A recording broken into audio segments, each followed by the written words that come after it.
Hello and welcome to Wellness Unplugged. Here we have honest conversations about life, mental health and everything in between. I'm Lesley, a counsellor with years of experience helping people navigate life's challenges, and I'm so glad you're joining me today. If you, like me, are an overthinker, imaginary argument winner, shower speech giving fan, then this podcast is just for you. Be honest. How many of you have delivered an Oscar-worthy monologue while shampooing your hair? Planned the perfect comeback to an argument that happened 3 years ago? Or even practiced how to casually say, "No worries," when you're actually fuming inside? You're not alone. We all do it. But why? Today we're going to explore why we do this, and spoiler alert, it's not just you being weird. The psychology behind rehearsing conversations. Why we always think of the perfect response after the moment has passed. Whether this habit actually helps us in real life or just fuels our anxiety. And finally, how to break the cycle if it's stressing you out. So grab a cup of tea and a towel and let's jump into that shower together. Metaphorically, that is.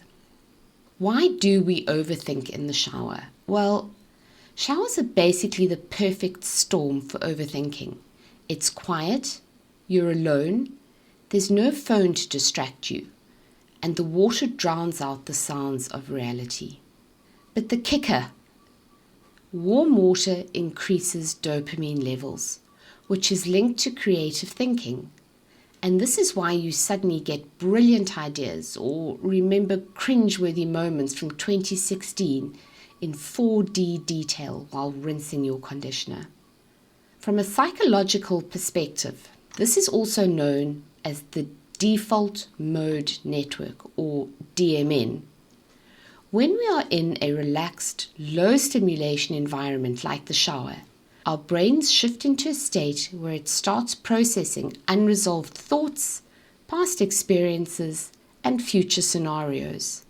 The DMN is responsible for introspection, imagination, and yes, overanalyzing past conversations. But it's not just the shower. This happens while driving, lying in bed, staring out the window, or relaxing on the couch, scrolling endlessly on our phones. Our brains love rehearsing conversations, and here's why. Psychologists say this habit comes from a mix of social anxiety, perfectionism, and our deep-rooted need for control. You see, we're wired for connection. But connection comes with the fear of saying the wrong thing. Our brain tries to protect us by running simulations of conversations. You could call it a social safety drill. We crave certainty. We want to predict outcomes so we feel in control of social situations. We're basically doing mental chess against an opponent who isn't even there.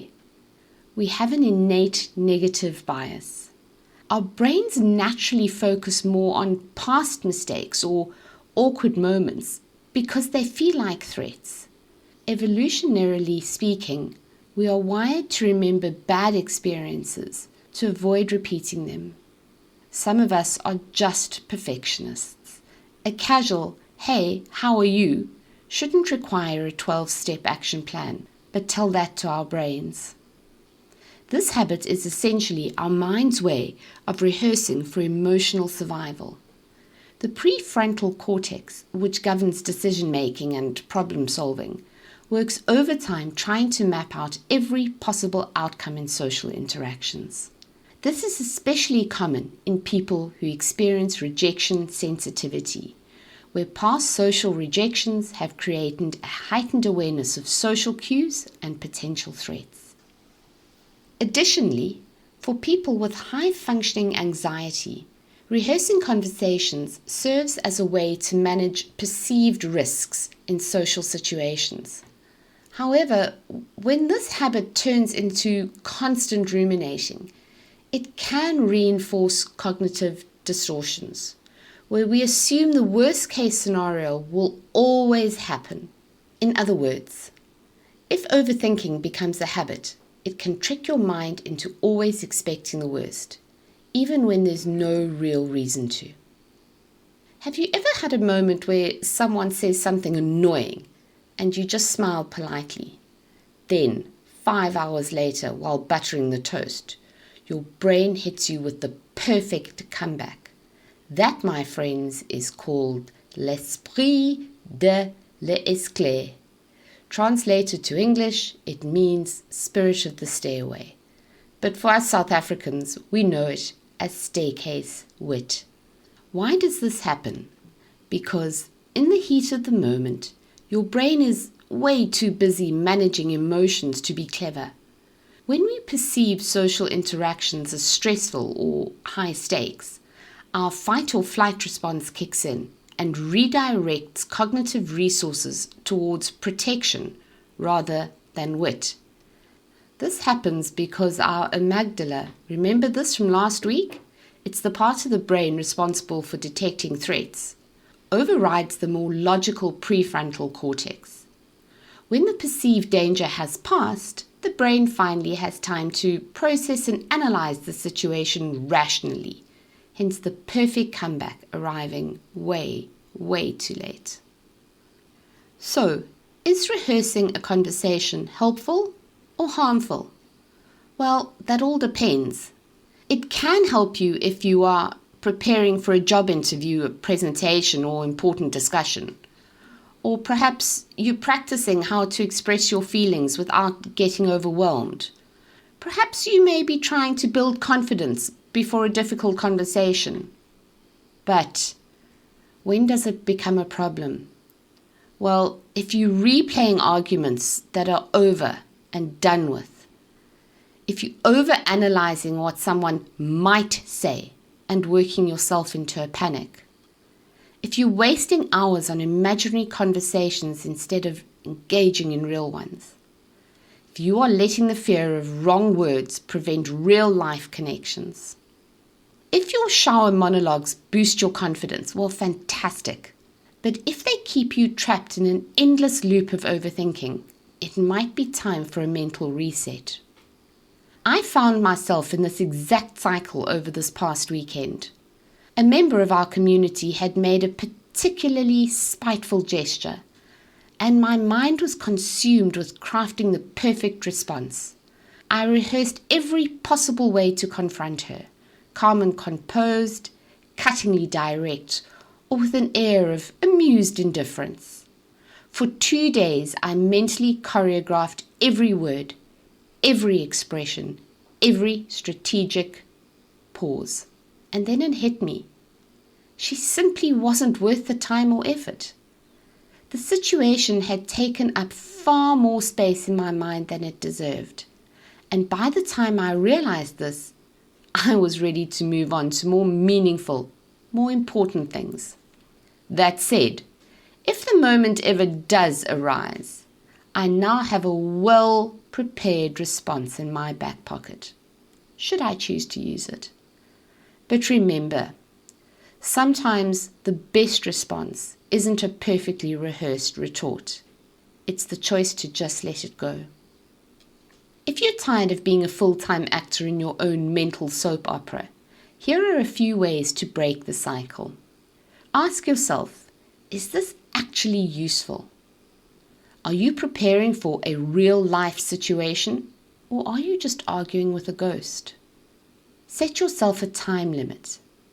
Give yourself, say, 5 or 10 minutes to practice, and then move on to thinking about something constructive, useful, and real. Write it down. If a thought keeps looping, put it onto paper and then let it go. Use grounding techniques. If you're spiraling, do something physical, deep breaths, stretching, or splashing some cold water on your face. Bring yourself back to the here and now. Laugh at yourself. Sometimes the best way to break the cycle is to step back and think, wow, I'm literally arguing with myself in the shower right now. So, to sum it up, your brain is a little dramatic, but that's okay. Rehearsing conversations is totally normal, but don't let it take over your life. Sometimes it's better to just live in the moment instead of always having it scripted. And I'll leave you with this quote from Mark Twain. I've had a lot of worries in my life, most of which never happened. So next time you're in the shower or about to win another fake argument, pause, take a breath and ask yourself, is it time to finally let this one go? That's it for today. If you've enjoyed this episode, please drop me an email on info@lesleyharvey.co.za or contact South Coast Radio for my details. Remember, you are not a bad person for overthinking, but you are a person who does deserve a little peace of mind. Next week, we are going to tackle the age-old dilemma.